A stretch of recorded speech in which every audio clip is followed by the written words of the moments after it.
Hello, मैं are के रोशन स्वागत करता हूं आप सभी का आपके अपने यूट्यूब चैनल अपना एजुकेशन पर। दोस्तों इस वीडियो में हम लोग कुछ इम्पोर्टेंट सूत्र के बारे में देखेंगे तथा एलसीएम एचसीएफ से रिलेटेड कुछ महत्वपूर्ण शब्दों को भी सीखेंगे कि वह क्या होता है, जैसे अपवर्तक, अभाज्य संख्या। इस सब को हम लोग इस वीडियो में सीखने की कोशिश करेंगे। सबसे पहले हम लोग कुछ सूत्र देख लेते हैं। इसमें आपका सबसे पहला सूत्र जो होता है वह आपका होता है लॉ गुना मौसौ। लॉ गुना आपका होता है मौसौ बराबर पहली संख्या बराबर पहली संख्या गुना दूसरी संख्या। पहली संख्या गुना दूसरी संख्या, ये आपका फर्स्ट सूत्र हो गया। बस यही मेनली सूत्र होता है जो एलसीएम एचसीएफ में कुछ सवाल में यूज किया जाता है। और एक बात याद रखना है कि नोट में देख के आप लोग लिख सकते हैं, नोट में लिख सकते हैं कि किन्हीं दो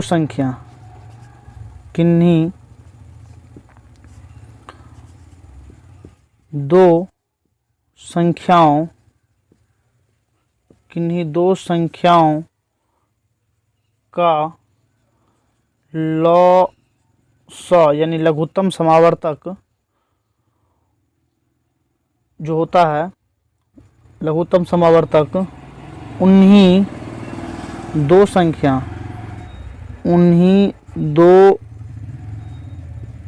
संख्याओं के मौसौ यानी महत्तम समावर्तक से अवश्य करती है,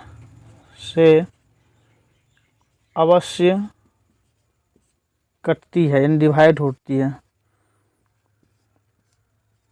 यानी क्या हुआ कि अगर कोई दो संख्या का एलसीएम जो होगा, उसका जो एलसीएम निकलेगा, उसका जो वही दो संख्या का जो एचसीएफ निकलेगा उससे अवश्य कटेगा। यानी उसका एलसीएम जो होता है उसके एचसीएफ से हमेशा क्या होता है, यानी कट जाता है। उससे डिवाइड देने पर वह पूर्णतः क्या होता है, विभाजित होता है।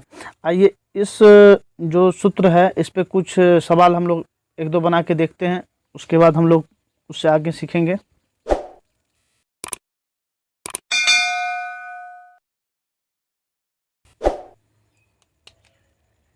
देखिए आपको सवाल में दिया है कि दो संख्या का मौसौ 15 है तथा उस संख्या का लॉसौ भी क्या है, 300 है। यदि उनमें से एक संख्या आपका दे दिया है कि 60 है और आपको दूसरी संख्या निकालने के लिए कहा गया है, तो सबसे पहले हम लोग वही वाला फॉर्मूला लगाएंगे। कौन सा? तो हम लोग लिखेंगे लॉसौ गुना मौसौ बराबर पहली संख्या गुना दूसरी संख्या। पहली संख्या गुना दूसरी संख्या। अब देखते हैं हम लोग लॉसौ गुना मौसौ बराबर पहली संख्या गुना दूसरी संख्या। तो लॉसौ कितना दिया है, तो इसका जो लॉसौ दिया है वह दिया है 300। तो हम लोग लिखेंगे 300 गुना मौसौ मेरा दिया है 15, तो लिखेंगे 15 बराबर एक संख्या जिसमें दे दिया है, एक संख्या मान लीजिए हम पहली संख्या ही दिया है, पहली संख्या 60, तो दूसरी संख्या क्या होगा, दूसरी संख्या नहीं दिया है तो दूसरी संख्या मान लेते हैं x। अब इसको हम लोग क्या करेंगे, सॉल्व कर लेंगे। अब हम इसको लिखेंगे x बराबर 300 गुना 15 बटा में हो जाएगा 60। 15 से 1 कटेगा 4 बार में, 15 चौके 60। अब 4 से अगर 300 में भागा दे देंगे तो 1 कटेगा, 4 से दिए 4 सत्ते 28, 29 30, 2 आया 0, 4 से दिए 4 पंचे 20, यानी दूसरी संख्या आपका क्या है 75। यानी इस क्वेश्चन का जो दिया है दूसरी संख्या निकालने के लिए, तो इसलिए जो आपका दूसरी संख्या जो होगा वह संख्या क्या होगा, तो वह संख्या 75। यही इसका क्या होगा, सही आंसर होगा। देखते हैं कुछ और एग्जाम्पल। देखिए दूसरा एग्जाम्पल दिया है कि दो संख्या का मौसो आपको दिया है, मौसो 16 है तथा उसी संख्या का आपको दिया है लौसो 160 है। यदि इनमें से एक संख्या यानी पहली संख्या आपको दे दिया है 32, तो आपको पहली संख्या क्या दे दिया है, तो 32 दे दिया है और दूसरी संख्या निकालने के लिए बोल रहा है। तो सबसे पहले हम लोग फार्मूला लिख लेंगे। फार्मूला हम लोग लिखेंगे लौसो, लौसो यानी लघुत्तम समावर्तक गुना मौसो यानी महत्तम समावर्तक, लौसो गुना मौसो बराबर पहली संख्या गुना दूसरी संख्या, पहली संख्या गुना दूसरी संख्या। अब हम लोग देखते हैं लौसो कितना दिया इस सवाल में। इस सवाल का लघुत्तम जो दिया है वह दिया है 160 गुना मौसो यानी महत्तम जो दिया है वह दिया है 16 बराबर पहली संख्या यानी पहली संख्या हमको दे दिया है 32 और दूसरी संख्या निकालने के लिए बोल रहा है। दूसरी संख्या मान लेते हैं x। अब हम लोग इसे क्या लिखेंगे, इसे लिखेंगे x बराबर 160 गुना 16 बट्टा हो जाएगा आपको 32। 16 से 2 बार में कट गया, इससे 80 बार में कट गया, इसलिए दूसरी संख्या जो आपका हो गया, इसलिए दूसरी संख्या जो हुआ वह आपका 80, या इस क्वेश्चन का सही आंसर हुआ। अब हम लोग देखते हैं जो इस एलसीएम एचसीएफ में कुछ ऐसे वर्ड हैं जैसे अपवर्त, अपवर्तक, इस सब के बारे में हम लोग जानते हैं। सबसे पहले हम लोग देखते हैं अपवर्त्य। अपवर्त किसे बोला जाता है, सबसे पहले हम लोग अपवर्त के बारे में हम लोग जानने की कोशिश करते हैं। अपवर्त का मतलब होता है, इसी को अपवर्त को ही कहा जाता है आपको गुणज। अपवर्त को ही कहा जाता है गुणज। इसका मतलब क्या होता है, इसे अगर हम इंग्लिश में बोले तो मल्टीपल, इसको इंग्लिश में बोले MULTIPLE, इसको इंग्लिश में मल्टीपल, यानी अपवर्त, गुणज या मल्टीपल सब एक ही होता। अब देखिए इसमें क्या है, कैसे हम लोग अपवर्त का मतलब क्या होता है, देखो किसी संख्या का अपवर्त, हम लोग इसका डेफिनेशन लिख देते हैं, जो किसी संख्या का अपवर्त, किसी संख्या का अपवर्त वे सभी संख्याएं होती है, वे सभी संख्याएं होती है, वे सभी संख्याएं होती है जिसमें, वे सभी संख्या होती है जिसमें उन संख्याओं से पूर्णतः भाग लग जाए, जिसमें उन संख्या से पूर्णतः भाग लग जाए।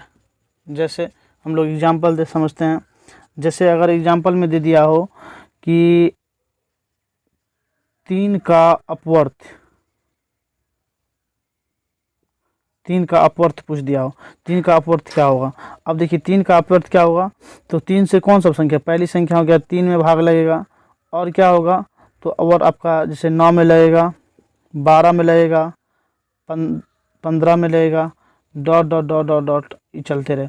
तो अब 3 का अपवर्त पूछे तो वह सभी, किस अपवर्त का मतलब क्या होता है, किसी संख्या का अपवर्त वे सभी संख्या होती है जिसमें उन संख्या से पूर्णतः भाग लग जाए। उन संख्या यानी जो दिया हुआ संख्या होगा उससे भाग लग जाए, वह सब संख्या उसका अपवर्त कहलाता है। जैसे 3, 9, 12, 15, लेकिन जहाँ तक जाएगा 3 से, तो बहुत सारी संख्या ऐसी होगी जो 3 से कट जाएगा, तो जो सब संख्या कटेगा वह सब 3 का क्या कहलाएगा, अपवर्त। जैसे मान लीजिए 4 का पूछ रहा है, 4 का अपवर्त क्या होगा, तो 4 का अपवर्त आपका हो जाएगा 4, 8, 12 लेके इन्फिनाइट तक।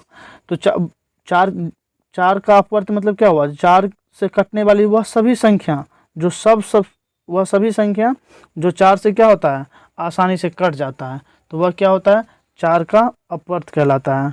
और वही आपका जैसे अपवर्तक है, तो अपवर्तक क्या होता है वो हम लोग देखते हैं। अब देखते हैं हम लोग अपवर्तक। अपवर्तक को ही कहा जाता है गुणनखंड, इसी को गुणनखंड भी कहा जाता है, और इंग्लिश में अगर बोले तो फैक्टर,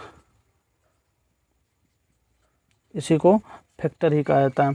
सबसे पहले हम लोग इसका डेफिनेशन समझ लेते हैं कि अपवर्तक जो होता है वह क्या होता है। तो अपवर्तक जो होता है वह किसी संख्या का अपवर्तक या किसी संख्या का अपवर्तक वे सभी संख्याएं हैं जो उस संख्या को पूर्णतः विभाजित करता हो, उस संख्या को पूर्णतः विभाजित करता हो, विभाजित मतलब काटता हो, विभाजित करता हो। यानी क्या हुआ, जो किसी संख्या का अपवर्तक जो होता है वह संख्या होता है जो उस संख्या को पूर्णतः, यानी जो संख्या दिया हुआ रहेगा उस संख्या को पूर्णतः विभाजित करेगा। जैसे मान लीजिए आपको पूछा दे दिया हो कि 42 यानी 42 का अपवर्तक क्या होगा, 42 का अपवर्तक क्या होगा। अब 42 का अपवर्तक क्या हो सकता है, देखिए 1 भी 42 को डिवाइड कर सकता है, 2 काट सकता है, 3 काट सकता है, 6 काट सकता है, 7 काट सकता है, 14 काट सकता है, 21 काट सकता है और 42 काट सकता है। इसलिए 42 का जो अपवर्तक होगा वो 1 2 3 6 7 14 21 और 42 ये सब हो जाएगा 42 का अपवर्तक। यानी वह सभी संख्या जो दी हुई संख्या को यानी इसको विभाजित करता हो, यही क्या होता है, इसका अपवर्तक होता है। तो आशा करता हूँ कि समझ पाए होंगे। एक और एग्जांपल ले लेते हैं। जैसे मान लीजिए दे दिया है 48 और इसका अपवर्तक पूछ रहा है। इसका अपवर्तक हो जाएगा 1, 2, 3, 4, 6, 8, 12, 16, 24, 48। तो आपका 48 जो है इसका अपवर्तक इस सारी संख्या यानी ये जितनी संख्या है इस सारी संख्या से क्या होगा, 48 कटेगा, पूर्णतः विभाजित होगा। इसलिए अगर किसी संख्या का अपवर्तक दिया हो तो उस संख्या का फैक्टर जो भी संख्या होगा उस सब मतलब वैसी संख्या जो उस संख्या को काट रहा होगा वही उसका क्या होगा, उसका अपवर्तक होगा। अब है आपका सहअभाज्य संख्या। अब है सहअभाज्य संख्या। सहअभाज्य संख्या क्या होता है, ऐसी दो संख्याएं सहअभाज्य कहलाती है जिनका एचसीएफ जो होता है यानी जिसका महत्तम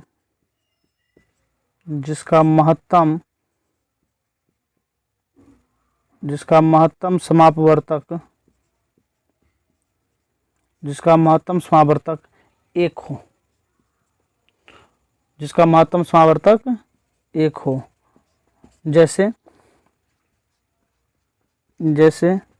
जैसे आपका हो गया 5,9, 3,5, आपका हो गया 7,11। इस सारी संख्या क्या है, सहअभाज्य संख्या है। जैसे 2,7 etc। तो वैसी दो संख्याएं सहअभाज्य संख्या कहलाती है जिसका महत्तम समावर्तक क्या होता है, एक होता है। यानी वैसी दो संख्या जिसकी आपस में महत्तम क्या होती है, एक। जैसे इन दोनों का महत्तम भी एक होगा, इन दोनों का भी महत्तम एक होगा, इन दोनों का भी महत्तम यानी एचसीएफ एक होगा, इस दोनों का भी एचसीएफ एक होगा। यदि एचसीएफ सबका एक हो रहा हो तो आपस में वह दोनों संख्या क्या कहलाती है, वह आपस में कहलाती है सहअभाज्य संख्या। तो आशा करता हूँ कि अपवर्तक और सहअभाज्य इस सभी बातों को हम लोग आसानी से समझ पाए होंगे। मिलते हैं कुछ और अगले लेसन के साथ।